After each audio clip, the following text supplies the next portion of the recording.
Bonjour, nous sommes au premier étage d'Art Basel Paris, au Grand Palais. Nous sommes sur le stand de Vuitton Murakami, donc puisque Vuitton a fait appel au service du grand plasticien japonais Murakami, dont on voit les œuvres ici, avec cette pieuvre aux tentacules qui viennent presque m'entourer les jambes.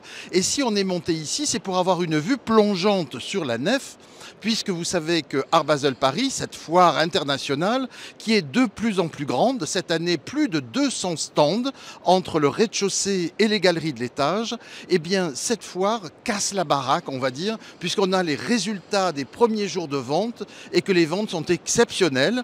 Nous allons vous entraîner vers les stands principaux, vous montrer les points forts, aussi bien en sculpture, en peinture, en photographie ou en installation de cette foire. Et nous allons commencer directement par le rez-de-chaussée avec le Carré d'Or historique.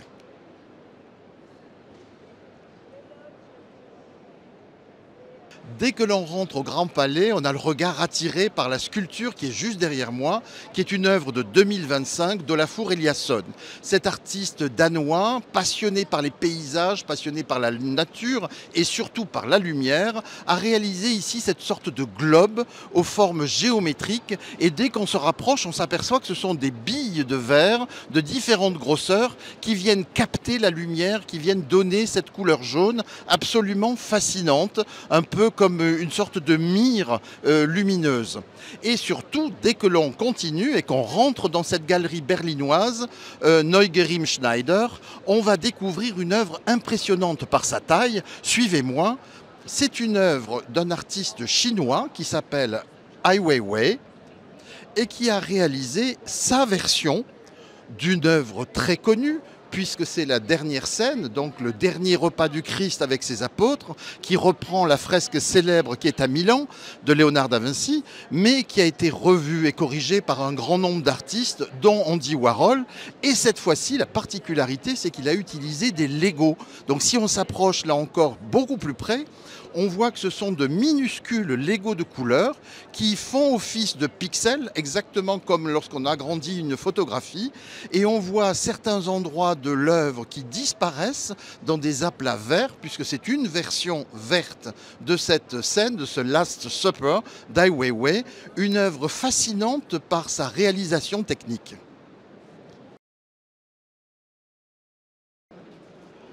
Nous sommes sur le stand de la Pace Gallery de New York. Cette Pace Gallery est plutôt connue pour ses œuvres contemporaines. Cependant, et c'est vraiment une caractéristique d'Art Basel de cette année, Art Basel Paris 2025, il y a énormément d'œuvres historiques. À commencer par cette œuvre que vous pouvez reconnaître derrière moi, qui est cette jeune fille au macaron de 1918, vous imaginez. Donc une œuvre qui a plus d'un siècle dans une galerie d'art contemporain. Pourquoi est-ce qu'elle figure ici? Eh bien, c'est parce qu'elle est dans le catalogue raisonné de Marc Restellini de Modigliani, donc on a un pédigré complètement assuré.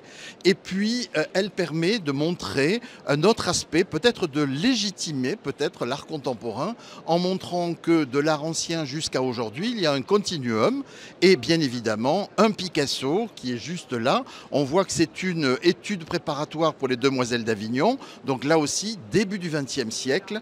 Et puis si on regarde un petit peu sur le côté droit de la galerie, il y a un absolument formidable tableau de Rothko qui appartenait auparavant au peintre Tapies, le peintre espagnol, qui avait cette œuvre dans cette collection. Et aujourd'hui, eh bien, elle va changer de main, puisque toutes ces œuvres historiques, et on le voit depuis le début de la foire, changent très rapidement de propriétaire. Dieu soit loué, le marché de l'art fonctionne. Nous sommes sur le stand de la galerie berlinoise Esther Schipper qui a amené une œuvre formidable d'un artiste américain qui s'appelle Ugo Rondinone, dont on a déjà vu le travail au Palais de Tokyo ici à Paris. Ici, il est représenté par cette très belle cible dont les contours sont un peu effacés, donc il joue du flou bien évidemment et de la netteté pour une cible. Mais si je vous amène ici, c'est parce que tout à côté, il y a une installation prodigieuse qui est montée par Eva Pressenhuber, qui présente une autre sculpture de Rondinone, beaucoup plus monumentale. Venez, c'est juste à côté. Il suffit de faire quelques pas et nous voici dans une installation, une sorte de land art coloré, avec ces trois grandes sculptures de Rondinone qui sont d'énormes blocs de pierre coloré. Il a fait une grande installation aux États-Unis surnommée justement les Seven Mountains, les 7 montagnes de couleurs. Ici, ce sont comme des pyramides de couleurs, avec des couleurs pures, très éclatantes. Chaque sculpture vit sa vie de manière indépendante. Donc si vous avez un très beau jardin de sculpture à l'extérieur de chez vous, vous pouvez acheter un de ces totems de couleurs. Et ici, sous la voûte du Grand Palais, c'est sans doute la sculpture, l'installation la plus monumentale, la plus fashion, on va dire, puisque les couleurs éclatent sous cette verrière et sous cette lumière du Grand Palais. Nous sommes maintenant dans la galerie Perrotin, sur le stand de la galerie Perrotin, une galerie très célèbre parisienne qui a joué quand même la carte des Français. Et ce qui est intéressant, et vous le verrez dans tout le parcours de la foire, il y a des correspondances avec la programmation des musées parisiens. Alors, si on passe par ce très beau collier ici en haut, cette suspension de Jean-Michel Othoniel. Jean-Michel Othoniel bénéficie d'une exposition à Avignon jusqu'à la fin de l'année. Donc là, on voit qu'il y a une relation entre le marché de l'art, bien évidemment, et la programmation artistique.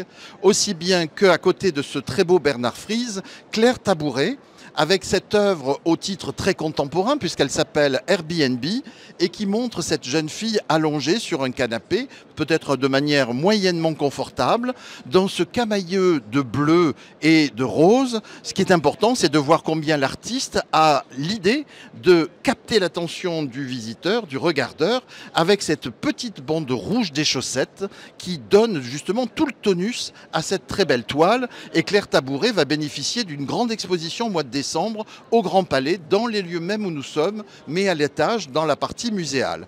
Et puis, je voudrais juste raccrocher cette sculpture de Jean-Marie Apriou, que j'adore, qui est une fonte d'aluminium. Et Jean-Marie Apriou imagine ici un modèle qui serait comme un moule avec sa partie creuse et sa partie pleine. On y voit des personnages qui sortent de ce monde marin imaginaire, avec des coquillages, avec des algues, avec des coraux. Et on imagine l'objet en train de se refermer. Et certains pleins vont devenir des vides, mais l'artiste, là aussi, a eu cette idée de mettre des pleins, comme ces coquillages, qui redeviennent des vides dans la partie haute. Et l'œuvre est tout à fait originale, et lui vient de bénéficier d'une grande exposition au MoCo de Montpellier. Nous parlions il y a quelques instants justement de cet impact des expositions sur le marché de l'art. Nous en avons la démonstration cette année encore à Art Basel Paris avec Gerhard Richter. Cet artiste allemand a une grande rétrospective à la Fondation Louis Vuitton qui insiste sur la concomitance des œuvres figuratives et des œuvres abstraites. Et bien à la foire, il y a un grand nombre de tableaux de Richter, mais plutôt des tableaux abstraits, comme celui qui est juste derrière moi, qui est une œuvre de 1987 et qui a été vendu dès le premier jour à une somme quand même très élevée puisque l'on parle de 23 millions de dollars et donc un achat très important pour cette foire. Puisque nous en sommes à ce lien entre les expositions privées et les expositions publiques, regardons derrière nous cette très belle toile de Guston, Philippe Guston, qui a une exposition au musée Picasso et qui permet de voir un artiste américain peu connu, et là une œuvre très étrange, très figurative, mais difficile à lire quand même avec ces personnages qui sont cachés derrière un mur. Donc là encore, une connexion entre l'actualité et la foire. Nous terminons notre balade au premier étage dans le quartier surnommé Émergence, comme son nom l'indique, les jeunes galeries. C'est étonnant, le nombre de galeries françaises de moyenne taille qui sont installées ici. Cela va de In Situ en passant par Shipchenko qui est juste derrière nous, aussi bien que Anne Barrault, tout le monde est un peu là. C'est vraiment intéressant, c'est le coin où on trouve des découvertes, des artistes que l'on peut suivre et qui sont à des prix beaucoup plus accessibles qu'en bas. Au rayon des découvertes, passez chez Magnin A pour voir des productions d'artistes africains, bien évidemment. Et puis surtout, baladez-vous, cherchez, demandez, osez demander des renseignements et des prix aux galeristes. Les gens, les marchands, sont là pour ça et se feront une joie de vous éclairer. Merci et bonne balade.